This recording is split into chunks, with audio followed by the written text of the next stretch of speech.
गोवर्धन पर्वत को गिरिराज पर्वत भी कहा जाता है।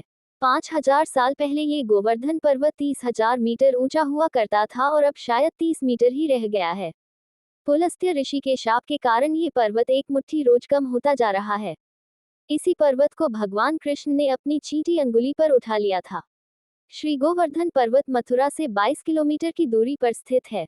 पौराणिक मान्यता अनुसार श्री गिरिराज जी को पुलस्त्य ऋषि द्रोणाचल पर्वत से ब्रज में लाए थे।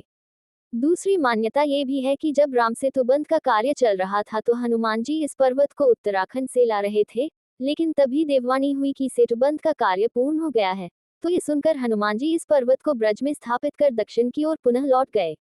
क्यों उठाया गोवर्धन पर्वत? इस पर्वत को भगवान कृष्ण ने अपनी चींटी अंगुली से उठा लिया था। कारण ये था कि मथुरा, गोकुल, वृंदावन आदि के लोगों को वह अति जलवृष्टि से बचाना चाहते थे। नगरवासियों ने इस पर्वत के नीचे इकट्ठा होकर अपनी जान बचाई। अति जलवृष्टि इंद्र ने कराई थी।